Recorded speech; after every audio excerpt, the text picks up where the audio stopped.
Hi everyone, I am Farah. Welcome to twin flame destiny codes. I hope आप सब अच्छे होंगे।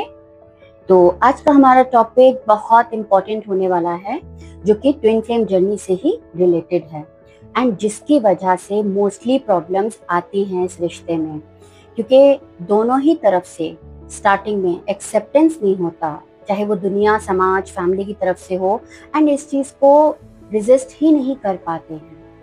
तो एक्सेप्टेंस ना होने की वजह से रनर चेजर जो डायनेमिक्स होते हैं वो ज़्यादा टाइम तक चलता है। आज का हमारा टॉपिक है ट्विन फ्लेम जर्नी में एज डिफरेंस क्यों होता है और मैक्सिमम केस में फेमिनाइन ही बड़ी क्यों होती हैं। तो इसके रीजंस क्या हैं, किस वजह से फेमिनाइन बड़ी होती है एंड एज डिफरेंस 5 साल से 20 साल तक या किसी किसी केस में उससे भी अबव चला जाता है। तो वो बहुत रेयर होता है, बट मैक्सिमम ये 5 साल से 20 साल के बीच में देखा ही जाता है ये डिफरेंस। तो जानते हैं इसको और ग्राउंडेड और डीप लेवल पे कि ऐसा क्यों होता है। Let's start. तो सबसे पहले तो ट्विन फ्लेम कॉन्सेप्ट जो होता है वो स्पिरिचुअल बिलीफ सिस्टम से आता है।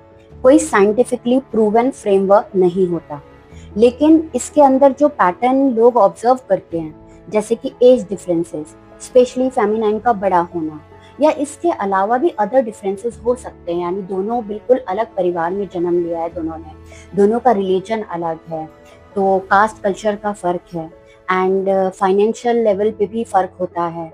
इस तरह के काफी डिफरेंसेस हो जाते हैं उसमें, एंड उनके कुछ सिंबॉलिक एंड साइकोलॉजिकल एक्सप्लेनेशन समझ आते हैं। तो चलिए इसको और डीप में जानते हैं हम। तो सबसे पहला होता है एनर्जेटिक पोलैरिटी का कॉन्सेप्ट, मास्कुलाइन वर्सेस फेमिनाइन।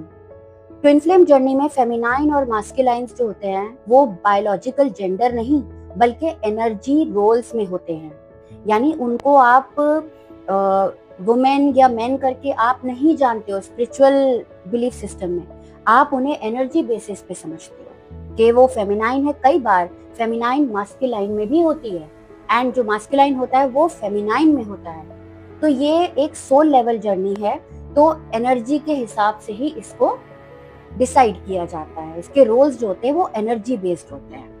तो फेमिनाइन एनर्जी जो होती है वो इंट्यूटिव होती है, इमोशनली अवेयर होती है, स्पिरिचुअली रिसेप्टिव होती है।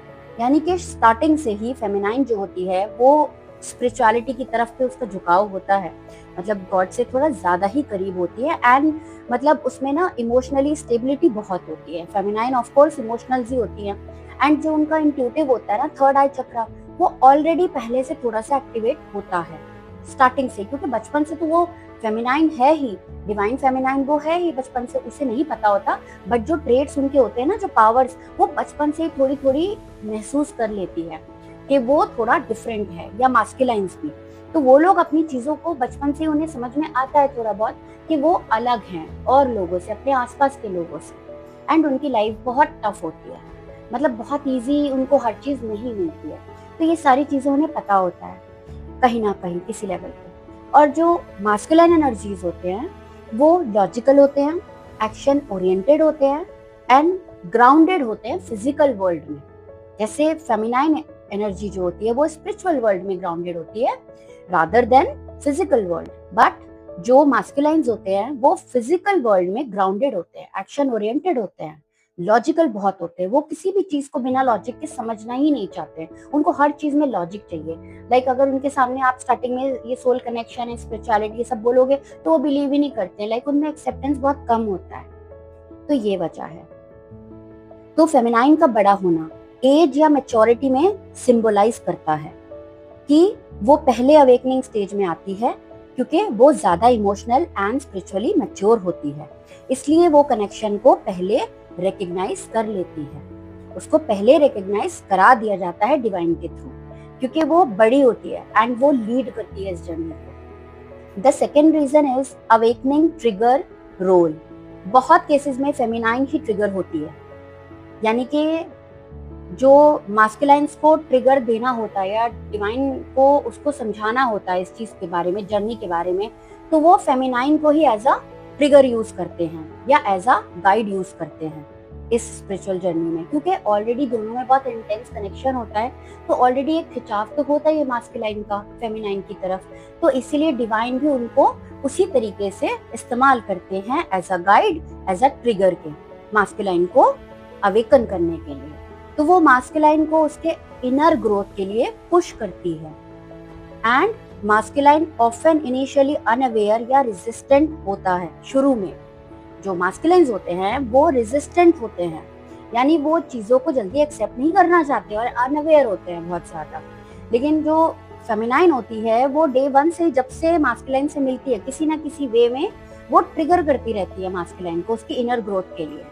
चाहे वो बोल के तो ऑब्वियसली नहीं बता पाती, क्योंकि मास्कुलाइन मानेंगे ही नहीं, तो वो कहीं ना कहीं इनडायरेक्टली डायरेक्टली वे में थोड़ा सा समझाने की, धीरे धीरे इनर ग्रोथ पे लाने की उनको, क्योंकि अगर उनमें टॉक्सिसिटी है या कुछ ऐसे हैबिट्स हैं या वो स्पिरिचुअल नहीं है, तो वो अपनी बातों से या कुछ ऐसी उनकी आदतों से, हरकतों को देख करके जो मास्कुलाइन होते हैं वो ट्रिगर होते रहते हैं। एंड ऑटोमेटिकली उनको ना थोड़ा सा एक अपने आप को जानने का कि अगर ये कर सकती है तो मैं क्यों नहीं कर सकता, इस वे में लेकर के वो ट्रिगर उन्हें मिलते हैं, जिनकी वजह से वो अपने इनर ग्रोथ की तरफ जाने लगते हैं। तो अगर फेमिनाइन थोड़ी बड़ी होती है, उसने लाइफ का एक्सपीरियंस ज्यादा लिया होता है, वो इमोशनल डेप्थ को बेटर समझ पाती है, वो गाइड या मिरर का रोल प्ले करती है।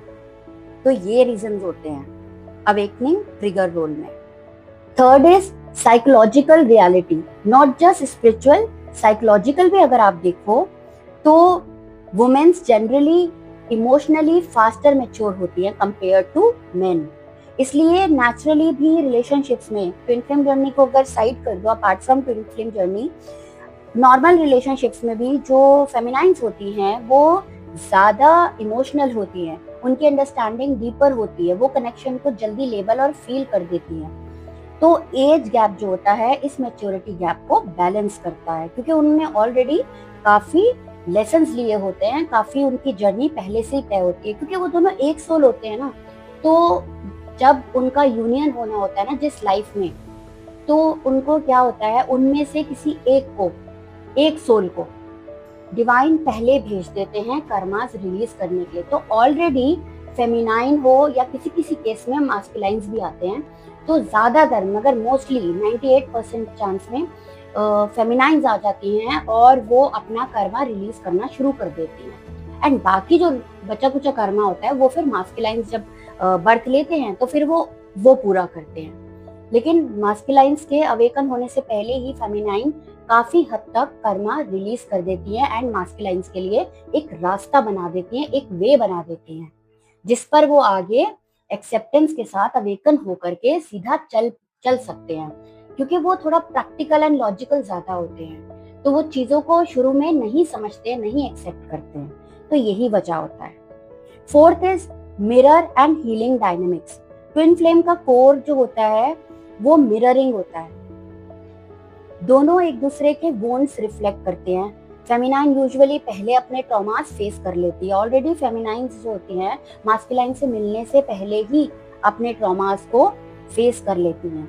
मास्कुलाइन को टाइम लगता है उन्हें एक्सेप्ट करने में, तो जो मैच्योर फेमिनाइन होती हैं वो अपने शैडो वर्क पहले स्टार्ट कर देती है, मास्कुलाइन के लिए पाथ ओपनर बन जाती है, मतलब एक रास्ता खोल देती है, ताकि अवेकन होके जब एक्सेप्ट करे लास्ट में मास्कुलाइन, तो वो उनको एक ऑलरेडी पाथ समझ आ जाए कि यहाँ चलना है एंड ये सारी चीजें हैं। क्योंकि अगर फेमिनाइन को ही नहीं पता होगा तो मास्कुलाइन कैसे चलेंगे, उन्हें कैसे समझ में आएगा। तो इसीलिए पहले एक को अवेकन कर दिया जाता है, मोस्टली फेमिनाइन्स होती है वो, फिर जो लीड करती है as a guide. Fifth is divine timing का नरेटिव, यानी कि स्पिरिचुअल बिलीफ के अकॉर्डिंग दोनों सोल्स एक ही फ्रीक्वेंसी पे तब आते हैं जब टाइमिंग अलाइंड हो। जब डिवाइन टाइमिंग जिसे हम कहते हैं, वो टाइमिंग तब आता है जब दोनों ही सोल एक दूसरे की फ्रीक्वेंसी पर आ जाते हैं, यानी कि अपने हायर लेवल पे, अपने हायर सेल्फ पे जब वो दोनों आ जाते हैं, दोनों अलाइन कर देते हैं, एक ही फ्रीक्वेंसी पर होते हैं, अवेकन हो जाते हैं, चीजों को समझते हैं, तब आती है डिवाइन टाइमिंग। कभी कभी एक सोल फेमिनाइन पहले रेडी हो जाती है, तो एज डिफरेंस को लोग इस तरह इंटरप्रेट करते हैं कि एक सोल ऑलरेडी इवॉल्व्ड है, दूसरा प्रोसेस में है। तो यानी कि फेमिनाइन्स जल्दी अवेकन भी हो जाती हैं एंड फिर वो अपने सोल पर्पस पे डिवाइन उनको लगा देते हैं, वो अपने सोल पाथ पे अकेले ही चलना शुरू कर देती हैं और उस बीच में जो प्रोसेस है डिवाइन मास्कुलाइन की अवेकनिंग का वो चलता रहता है। तो ये वजह होती है। Sixth, power balance and ego dynamics. अगर मास्कुलाइन बड़े होंगे और लेस अवेयर हो तो ईगो क्लैशेस ज्यादा इंटेंस हो सकता है। इसलिए मास्कुलाइन्स बड़े नहीं होते हैं एज में, क्योंकि उनमें ईगोस तो होते हैं ऑलरेडी, तो वो ईगो क्लैशेस ज्यादा होंगे रादर देन इमोशनल स्टेबिलिटी के। तो वो और ज्यादा फाइट्स इंटेंस हो सकती हैं, चीजें और ज्यादा बिगड़ सकती हैं एंड जर्नी में ज्यादा टाइम लग सकता है। लेकिन जब फेमिनाइन बड़ी और अवेयर होती हैं, वो इमोशनल स्टेबिलिटी ला सकती हैं, कनेक्शन को ब्रेक डाउन होने से बचाने की कैपेसिटी रखती हैं वो, कि कनेक्शन को चाहे, क्योंकि वो अवेयर हो जाती हैं, अवेकन हो जाती हैं, तो अगर उन्हें ट्रिगर्स मिलते भी हैं तो थोड़ा डिसबैलेंस होके बट वो अपने आप को संभाल लेती हैं। उन्हें पता होता है, वो कर्स नहीं करने जाती जब वो अवेकन हो जाती हैं, वो उसके पीछे नहीं पड़ती हैं। उन्हें समझ में आ जाता है कि मुझे चेज नहीं करना है, वो अभी अनअवेकन है। तो उनके लिए प्रे करना शुरू कर देती है डिवाइन से कि ये जर्नी उनको समझ में आए एंड उनको इतनी स्ट्रेंथ मिले कि वो इनकी सारी ब्लॉकेजेस को क्लियर कर सके एंड अवेकन हो सके, ताकि ये जर्नी कंप्लीट हो सके। तो इसका इम्पॉर्टेंट रियलिटी चेक है कि हर एज गैप रिलेशनशिप या जहाँ फेमिनाइन बड़ी होती है वो ट्विन फ्लेम नहीं होता। तो लोग अक्सर ऐसे भी कहते हैं कि अगर उनकी लाइफ पार्टनर उनसे बड़ी है तो ये जरूर ट्विन फ्लेम कनेक्शन है, तो ऐसा नहीं होता है, क्योंकि आजकल नॉर्मल रिलेशनशिप्स में भी बड़ी फेमिनाइन्स हो रही हैं। क्योंकि इसकी एक बहुत बड़ी वजह है आजकल, क्योंकि जो मेंस होते हैं जैसे लाइक अपने अगर शादी के टाइम तक वो आ गए हैं तो उन्हें एक मैच्योर पार्टनर की जरूरत होती है, अंडरस्टैंडिंग पार्टनर की जरूरत होती है, जो कि ओल्डर फेमिनाइन्स में ज्यादा स्टेबल एंड मैच्योरिटी होती है, वो ज्यादा अच्छे से अंडरस्टैंड कर पाती हैं रादर देन जो ये टीनेजर्स होती हैं 18 से 25 साल के बीच में, इनके अकॉर्डिंग। तो इसलिए आजकल ज्यादातर आप सुनने में भी आएगा कि मोस्टली लोग आजकल ये एज गैप्स वगैरह में नहीं जा करके अपने से बड़ी फेमिनाइन्स की तरफ जा रहे हैं और उनसे शादी कर रहे हैं, ताकि उन्हें एक स्टेबल लाइफ मिल सके। एंड जहां पर उन्हें संभालने की जरूरत है या एक दूसरे को समझने की जरूरत है, वहां पर वो फेमिनाइन्स अपना रोल बहुत अच्छे से निभा लेती हैं। एंड ऑफ कोर्स थोड़ा मास्कुलाइन्स को एक मदर इश्यूज तो होते हैं बचपन से, तो थोड़ा एक मदरली उनको फीलिंग जो होता है वो बड़ी फेमिनाइन्स से मिल जाता है, उनको एक थोड़ा होमली फीलिंग जो होता है, तो ये भी कॉजेज होते हैं। तो इसका जो कोर ट्रूथ होता है कि एज डिफरेंसेस का मेन रीजन स्पिरिचुअल से ज्यादा ये हो सकता है कि एक पार्टनर इमोशनली स्पिरिचुअली रेडी होता है, दूसरा नहीं होता है, और रिलेशनशिप का जो डायनेमिक होता है इसी गैप को बैलेंस करता है। क्योंकि एक जो है वो प्रैक्टिकल है, एक है इमोशनल, तो दोनों बैलेंस लाते हैं इस रिलेशनशिप में कि कहाँ हमें आगे लाइफ में अगर कहीं ऐसा डिसीजन लेना है तो प्रैक्टिकल होके लेना है, एंड अगर कहीं पर इमोशनली होकर लेना है तो किस तरीके से लेना है। तो वो दोनों चीजें फिर बहुत अच्छे से मिस एंड मैच हो जाती हैं एंड काफी अच्छे से वो लोग इस जर्नी को लेकर आगे चलते हैं। तो ट्विन फ्लेम जर्नी का एसेंस एज गैप नहीं होता, बल्कि सेल्फ ग्रोथ होता है, इमोशनल हीलिंग होता है और कॉन्शियस रिलेशनशिप बिल्डिंग होता है। अगर कोई कनेक्शन आपको ग्रो कर रहा है, ग्राउंडेड बना रहा है और आपकी लाइफ इंप्रूव कर रहा है, वो मीनिंगफुल है, चाहे फिर उसमें एज गैप ही क्यों ना हो या फिर डिफरेंसेस ही क्यों ना हो, तो उसे आप कोई लेबल नहीं दे सकते हो फिर कि बड़ा है या छोटा है। तो दीज आर सम रीजंस। तो इस तरीके से सोल लेवल पे क्यों फेमिनाइन एनर्जीज को बड़ा या फिर मैच्योर रखा जाता है इस जर्नी में। अब देखते हैं कि जो मास्कुलाइन्स होते हैं उनके छोटे होने की वजह भी कुछ ना कुछ रीजन से होती है, जैसे कि मास्कुलाइन्स के प्रैक्टिकल एंड साइकोलॉजिकल एडवांटेजेस देखने को मिलते हैं जो लोग ट्विन फ्लेम डायनेमिक्स में इंटरप्रेट करते हैं। तो इसे और डीप वे में समझते हैं। फर्स्ट इज ईगो फ्लेक्सिबिलिटी ज्यादा होती है, यंगर मास्कुलाइन्स ज्यादा अडेप्टेबल होता है, ठीक है, उनको ये नहीं होता कि मुझे सब पता है वाली जो रिजिडिटी होती है ना, वो उनमें कम होती है, तो वो जल्दी से चीजों को अडेप्ट करते हैं मास्कुलाइन्स जो होते हैं। एंड इसका बेनिफिट ये होता है कि फेमिनाइन के इनसाइट को रेजिस्ट कम करते हैं वो, क्योंकि ऑलरेडी थोड़ा अट्रैक्शन तो होता है उनकी तरफ, इंटेंस पुल भी होता है, तो उन्हें कहीं ना कहीं समझ आने लग जाता है कि सोल लेवल से कि मुझे इनके पीछे जाना है या इनको अडेप्ट करना है, या ये जो कह रही है वो कहीं ना कहीं इसके सोल तो समझ रही होती है, तो वो जल्दी से अडेप्ट करने की कोशिश करते हैं। ग्रोथ और चेंज के लिए ओपन रहते हैं वो लोग, क्योंकि यंग होने की वजह से वो हमेशा ग्रोथ ओरिएंटेड होते हैं एंड अडेप्टेबल होते हैं, जल्दी से चेंजेस को अडेप्ट कर लेते हैं। तो ये भी उनके बेनिफिट्स होते हैं मास्कुलाइन्स के छोटे होने के। Second, learning and reprogramming fast होती है। जो मास्कुलाइन्स होते हैं जब यंगर में होते हैं ना, थोड़े अपने एज में, तो उनकी जो रीप्रोग्रामिंग होती है, लर्निंग होती है, कंडीशनिंग होती है, वो बिलीफ हैबिट्स इतनी डीपली फिक्स्ड नहीं होते हैं। तो इसका रिजल्ट ये होता है कि मास्कुलाइन अपने patterns, avoidance, fear of commitment को जल्दी अनलर्न कर सकते हैं, यानी कि उन्हें समझ में आ जाते हैं कि उनके पैटर्न्स क्या हैं, उनके फियर्स क्या हैं, तो वो उन्हें जल्दी ही हील करने की एंड वो लेसन्स को जल्दी ही सीखने की कोशिश करते हैं एंड सीख भी लेते हैं, क्योंकि बहुत अडेप्टेबल होते हैं वो। तो रिलेशनशिप में हेल्थियर शिफ्ट जल्दी आ जाता है इस वजह से। बट ऐसा सब जगह नहीं होता, कई मास्कुलाइन्स बहुत ही रिजिड होते हैं, बहुत स्टबन होते हैं, तो वो सोचते हैं कि वो बदलना ही नहीं चाहते, जिसकी वजह से उनकी जर्नी भी बहुत ज्यादा डिले हो जाती है एंड उनको फिर कर्मास भी बहुत हिट होता है एंड डिवाइन की तरफ से हार्ड लेसन्स भी मिलते हैं बहुत, जिसमें फाइनेंशियल लॉसेस हो गए एंड और तरह के ट्रिगर्स हो गए, जो कि वो उनको कोर तक हिला करके रख देता है। लेकिन मोस्टली जो होते हैं मास्कुलाइन्स थोड़े टाइम के बाद एक्सेप्ट करना शुरू कर देते हैं, अडेप्ट करना शुरू कर देते हैं इन चीजों को, क्योंकि ऑलरेडी वो अनकंडीशनल लव में आ चुके होते हैं फेमिनाइन के साथ, दोनों ही एक दूसरे के लिए इंटेंस होते हैं एंड डिवाइन भी थोड़ा ग्लिम्स दिखा देते हैं कि हाँ भाई, ये समझ में आने लगता है उनको साइंस एंड सिंक्रोनिसिटीज के थ्रू कि ये आपका लाइफ पार्टनर है, अगर आप दोनों की शादी होने लिखी है साथ में तो वो समझ में आ जाता है। तो एट द एंड उन्हें इतने साइंस मिलते हैं, इतने साइंस मिलते हैं एंड 24/7 सबकॉन्शियस माइंड में दोनों ही घूमते रहते हैं एक दूसरे के साथ, लगता है कि बिल्कुल कोई अंदर बैठा हुआ है हमारे, हम अपने आप को तो भूल जाते हैं, लगता है कि हमारे साथ ही साथ हर वक्त कोई चल रहा है। आप मार्केट चले जाओ, आप ऑफिस चले जाओ, आप कहीं भी चले जाओ, आपको लगेगा आपके साथ साथ कोई चल रहा है। तो इस तरह की फीलिंग्स उन्हें एक्सेप्ट करने पे मजबूर कर देती हैं सारी चीजें, तो उन्हें भी समझ आने लग जाता है कि ये कनेक्शन या उनके पास कनेक्शन की तरह या कैजुअल कनेक्शन की तरह नहीं है, इसमें कुछ तो है। तो मास्कुलाइन्स प्रैक्टिकल तो होते हैं, लॉजिकल, तो वो इसका लॉजिक ढूंढने लग जाते हैं, जिसमें जाकर के उन्हें एट द एंड लॉजिक मिल भी जाता है कि this is a soul connection, ये है। और फिर साइंस मिलते हैं, ऐसे वीडियोस पॉप आउट होते हैं, जिसकी वजह से उन्हें ये पता चल जाता है कि वो ट्विन फ्लेम जर्नी में है, विच इज वेरी रेयर। तो ये सारे कॉजेज होते हैं। थर्ड देखते हैं, फेमिनाइन को लीडर एनर्जी एक्सप्रेस करने का स्पेस मिलता है। तो अगर मास्कुलाइन छोटे होते हैं तो फेमिनाइन को अपनी लीडर एनर्जी को एक्सप्रेस करने का स्पेस मिल जाता है।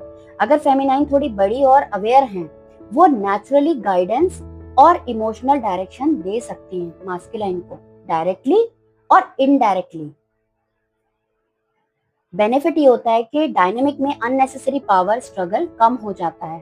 फेमिनाइन अपनी इंट्यूटिव स्ट्रेंथ को सप्रेस नहीं करती हैं, तो वो खुल के अपनी चीजों को एक्सप्रेस करती हैं, जिसकी वजह से मास्कुलाइन्स को चीजें समझ आने लग जाती हैं। कहीं ना कहीं से इनडायरेक्टली मास्कुलाइन्स से कनेक्शन बन जाता है, अगर वो सोशल मीडिया पे इन्फ्लुएंस कर रही हैं, या वो कहीं पे टीचर हैं या गाइड कर रही हैं, या कहीं भी किसी भी तरह से वो अपने स्टेटस पे कुछ इस तरह के पोस्ट लगाती हैं, तो वो डिवाइन ही उनको एनकरेज करते हैं इन चीजों के लिए, और वो चीजें फिर उन्हें पता भी नहीं होता एंड कहीं ना कहीं उनके डिवाइन मास्कुलाइन तक वो चीजें पहुंच जाती हैं, जिसको देख देख करके वो एक गाइडेंस ले रहे होते हैं, अपने पाथ को ओपन कर रहे होते हैं, उसे अडेप्ट कर रहे होते हैं। Fourth is energy balance smoother हो सकता है। अगर मास्कुलाइन छोटे हैं तो जो बैलेंस है वो और स्मूदर हो सकता है, क्योंकि ज्यादातर मास्कुलाइन्स अगर बड़े हो जाते हैं तो वो कंट्रोलिंग हो जाते हैं, वो फिर कंट्रोल करने लग जाते हैं फेमिनाइन को भी, रिश्ते को भी, अपने आसपास की सारी चीजों को भी। तो ये फर्क होता है, इस वजह से भी मोस्टली फेमिनाइन्स बड़ी होती हैं। तो ट्विन फ्लेम नैरेटिव के हिसाब से feminine already awakened and aware होती है एंड मास्कुलाइन्स जो होते हैं वो प्रोसेस में होते हैं।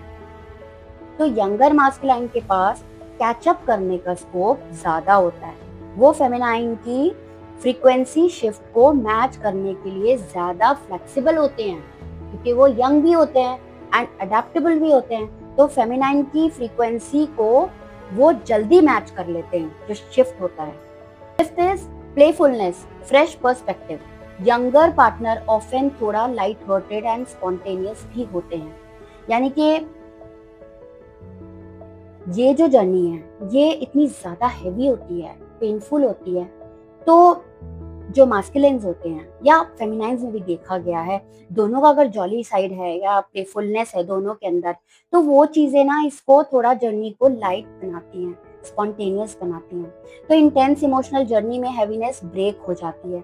रिलेशनशिप सिर्फ हीलिंग प्रोजेक्ट नहीं रह जाता, इंजॉयबल भी रहता है, क्योंकि वो फन लविंग भी होते हैं। मोस्टली दोनों ही होते हैं ज्यादातर, कभी कभी फेमिनाइन ज्यादा हो जाती हैं एंड कभी मास्कुलाइन भी ज्यादा हो जाते हैं।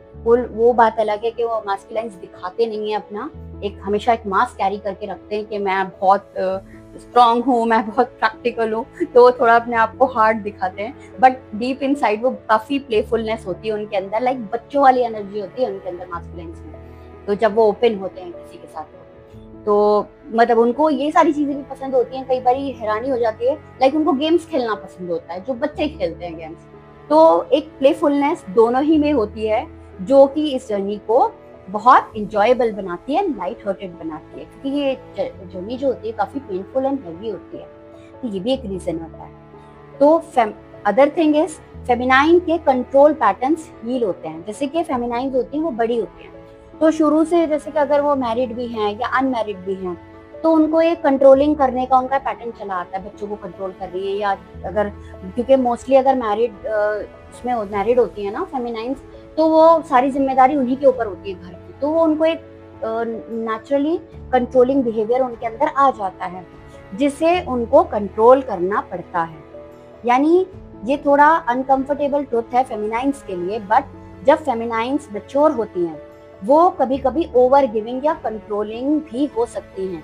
तो यंगर मास्कुलाइन के साथ उन्हें पेशेंस सीखना पड़ता है इस जर्नी में, उन्हें फिक्स करने की हैबिट अपनी छोड़नी पड़ती है। अब फेमिनाइन्स अगर बड़ी हैं, इट डजंट मीन कि आप उनकी मदर बन जाओ या आप उनको इतना कंट्रोल करने लग जाओ, आप उनकी टीचर ही बनने लग जाओ। हाँ, as a guide, as a mirror आप उनको हेल्प करो इस जर्नी के लिए, बट अब ये थोड़ी है कि लाइफ टाइम के लिए आपने ही कंट्रोल ले लिया हर जगह, नहीं।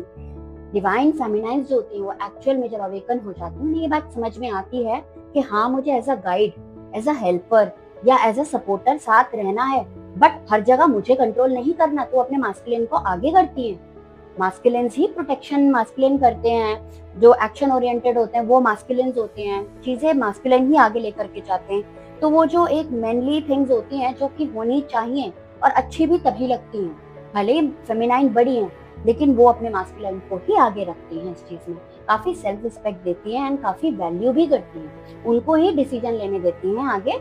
ये बात अलग है कि दोनों एक दूसरे से शेयर करते हैं, गाइड करते हैं, क्योंकि एज अ मिरर सोल होते हैं दोनों, बट एट द एंड वो मास्कुलाइन्स को ही आगे रखती हैं जब एक बार अवेकन हो जाते हैं। बड़े होने का ये मतलब नहीं है कि आप अपने सामने वाले को कंट्रोल करने लग जाओ अगर वो छोटा है तो, नहीं, इसका ये मतलब नहीं होना चाहिए बिल्कुल भी। अगर कुछ फेमिनाइन्स ऐसा सोचती हैं कि लाइफ टाइम के लिए हम अपने मास्कुलाइन के ऊपर कंट्रोलिंग रहेंगे या हमेशा उनसे आगे रहेंगे या उनको दबा के रखेंगे, तो विच इज वेरी रॉन्ग।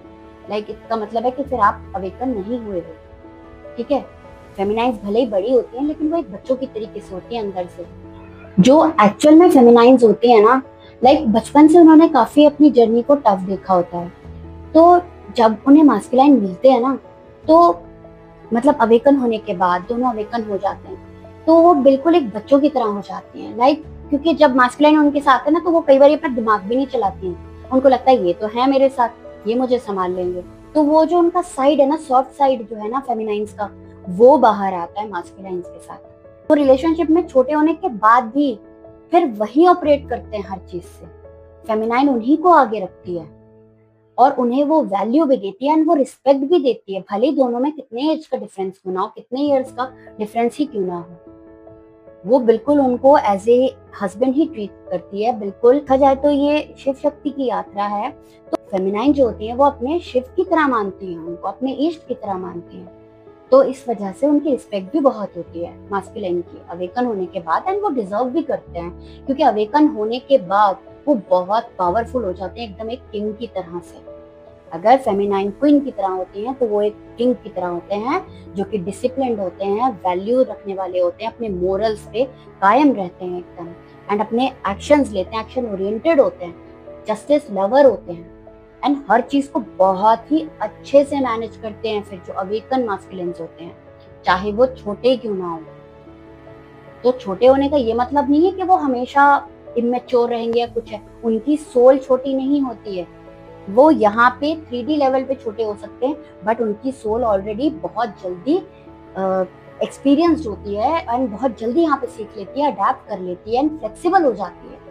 तभी तो हो जाती है क्योंकि वो ऑलरेडी अवेकन होते हैं 5D के अंदर, उनकी सोल ऑलरेडी मैच्योर होती है। तो यहाँ पर आके 3D में भूल जाते हैं ना चीजें, तो वो जैसी अवेकन होते हैं वो सारी चीजें उनमें ऑटोमेटिकली आ जाती हैं एंड अपनी पावर को वो क्लेम कर लेते हैं। उसके बाद फिर वही होते हैं, दोनों मिल करके बैलेंस करते हैं इस चीज को। जहाँ एक्शन लेना है वो चीजें मास्कुलाइन्स ही लेते हैं और लेने भी चाहिए उनको। The other thing is timing advantage. Younger masculines जो होते हैं वो लाइफ के उस फेज में हो सकते हैं जहाँ वो अभी अपनी आइडेंटिटी बिल्ड कर रहे हैं, यानी कि यंगर जो मास्कुलाइन होते हैं वो तब फेमिनाइन से मिलते हैं जब वो अपने करियर के लेवल या तो बना रहे होते हैं या अभी जस्ट नया नया स्टार्ट किया होता है, बहुत ज्यादा मतलब ग्रोथ नहीं मिला होता है उनको। तो अगर वो कॉन्शियसली ग्रो करते हैं तो लॉन्ग टर्म में वो रिलेशनशिप के लिए स्ट्रॉन्ग फाउंडेशन बना सकते हैं। इसलिए वो मास्कुलाइन्स को छोटा भी रखा जाता है ताकि वो इस रिलेशनशिप के लिए एक स्ट्रॉन्ग फाउंडेशन बना सके आगे जाकर के, ताकि वो अपने आइडेंटिटी को बिल्ड कर सकें। उस बीच में दोनों की अवेकनिंग में उनको सेपरेशन फेज में डाल दिया जाता है अलग अलग ग्रो करने के लिए। एंड तब तक नहीं होता है यूनियन जब तक कि दोनों इस लेवल पे ना आ जाएं, इंडिपेंडेंट ना हो जाएं, उनकी ग्रोथ ना हो जाए, अपनी आइडेंटिटी बिल्ड ना कर ले, तब तक यूनियंस नहीं होने देते हैं डिवाइन, क्योंकि दोनों को ही इक्वल लेवल पे वो बिल्ड करते हैं ताकि कल होकर के किसी तरह के भी ईगो क्लैशेस ना हो पाए। तो दोनों ही इक्वली पावरफुल होते हैं, एक किंग है तो एक क्वीन है। ये नहीं है कि फेमिनाइन बड़ी हैं तो वो ज्यादा बड़ी हो गई या उनके पास ज्यादा ज्ञान हो गया है। हाँ, वो लीड करती हैं, पहले अवेकन हो जाती हैं, बट जितना टाइम फेमिनाइन की अवेकनिंग में लगता है ना, उससे बिल्कुल समझ लीजिए आप आधे से भी कम टाइम अगर के फेमिनाइन की अवेकनिंग एक ट्रेन की स्पीड से हो रही है, तो जो मास्कुलाइन की अवेकनिंग होती है वो एक एरोप्लेन के स्पीड से होती है, एक प्लेन के स्पीड से होती है। अब सोचिए, ट्रेन का सफर जो आपको 24 घंटे लगता है, प्लेन का सफर वही 2 घंटे में आपको पहुंचा देता है। तो इस स्पीड से मास्कुलाइन की अवेकनिंग होती है। इसलिए वो छोटे भी होते हैं क्योंकि उनके लास्ट में जब फेमिनाइन सारा वर्क कर लेती है, पाथ बना देती है, एक सोल पर्पस में लग जाती है, एक मतलब पाथ को ओपन कर देती है, क्रिएट कर देती है, तो फटाफट से फिर मास्कुलाइन की अवेकनिंग कराई जाती है जो कि कम टाइम में हो जाती है। ये भी एक कॉज है उनके छोटे होने का। तो इसका जो कोर इनसाइट है, रियलिटी चेक है कि मास्कुलाइन का छोटा होना तब बेनिफिट होता है जब वो ग्रोथ के लिए ओपन हो, फेमिनाइन गाइड बने, कंट्रोलर ना बने, एंड दोनों कॉन्शियस लेवल पे इवॉल्व करें बराबर। फेमिनाइन को गाइड बनना है, कंट्रोलर नहीं बनना है। तो ये ना सोचें फेमिनाइन कि अगर आपको डिवाइन ने ये जर्नी लीड करने के लिए दी है तो आप कंट्रोल करो, नहीं, आपको एज अ गाइड वर्क करना है, अपने मास्कुलाइन के लिए भी और लोगों के लिए भी, ठीक है? कंट्रोल नहीं करना है किसी को भी। तो दोनों फिर कॉन्शियस लेवल पे इवॉल्व करते हैं। तो इस डायनेमिक का असली फायदा एज डिफरेंस नहीं, बल्कि एक पार्टनर अवेयरनेस लेके आता है, दूसरा अडेप्टेबिलिटी लेकर आता है, ठीक है? तो जब ये दोनों बैलेंस हो जाते हैं तब रिलेशनशिप नेचुरली इवॉल्व करता है। तो these are all the reason के फेमिनाइन्स में एज गैप क्यों होता है दोनों में, एंड फेमिनाइन बड़ी क्यों होती हैं एंड मास्कुलाइन छोटे होते हैं, तो उनके क्या बेनिफिट्स होते हैं। तो आई होप आप इसे अंडरस्टैंड कर पाए होंगे एंड मैं बहुत अच्छे से समझा भी पाई होंगी आपको कि यही वजह होती है कि दोनों में एज गैप होता है, क्योंकि ये 3D कनेक्शन नहीं होता, ये स्पिरिचुअल कनेक्शन होता है, ये सोल कनेक्शन होता है। तो यहाँ एनर्जीज वर्क करती हैं, आप अपनी बॉडी के हिसाब से यहाँ पर देखे नहीं जाते हो स्पिरिचुअल लेवल पे, आप अपने सोल के अकॉर्डिंग आपको ये जर्नी मिलती है। आपकी सोल्स मैच्योर होती हैं, वो 3D के डिफरेंसेस होते हैं जो 3D में ही रह जाने होते हैं, आगे जाकर तो आपकी सोल्स को ही फिर एक साथ रहना है ना, क्योंकि दोनों एक ही हैं, वो तो आप दोनों एक ही। तो इसीलिए ये रीजंस होते हैं। तो ये जब समझ में आ जाते हैं तो उसके बाद दोनों ही के लिए समाज क्या कहता है, सोसाइटी क्या कहती है, कौन क्या कहता है, उन दोनों को बिल्कुल फर्क ही नहीं पड़ता, क्योंकि वो उस डीप नॉलेज को जान चुके होते हैं, उन चीजों को पहचान चुके होते हैं कि आखिर ये कनेक्शन की रियलिटी है क्या। तो these are all the reason, जिसकी वजह से काफी डर भी हो जाता है। फेमिनाइंस भी एक्सेप्ट नहीं करती हैं, डर जाती हैं कि लोग क्या कहेंगे, एंड मास्कुलाइंस भी डर जाते हैं। बट वो शुरू की बात होती है, जब एक बार दोनों समझ जाते हैं तो वो बहुत अच्छे से इसको रिस्पेक्ट भी करते हैं, इस कनेक्शन को, और दोनों एक दूसरे की रिस्पेक्ट करते हैं और इस कनेक्शन को वैल्यू भी करते हैं एंड एक्सेप्ट भी करते हैं, एंड मिलके बहुत अच्छी बैलेंस लाइफ गुजारते हैं, जो नॉर्मल कनेक्शन में आपको देखने को नहीं मिलेगा ना, वो चीजें यहाँ, वो केमिस्ट्री देखने को मिलेगी आपको इन कनेक्शंस में, क्योंकि दोनों ही अवेकन हुए हुए रहते हैं, दोनों बहुत अंडरस्टैंडिंग होते हैं। जो एक में नहीं है वो दूसरे में होगी चीज, और जो दूसरे में नहीं है वो उसमें होगी वो चीज। तो जब उसको कमी होगी तो वो दोनों एक दूसरे को बैलेंस कर देंगे, इसलिए एज गैप भी मैटर करता है बहुत। तो these are all the reason. तो मिलते हैं फिर ट्विन फ्लेम जर्नी के एक न्यू टॉपिक के ऊपर। तो तब तक के लिए bye and thank you so much.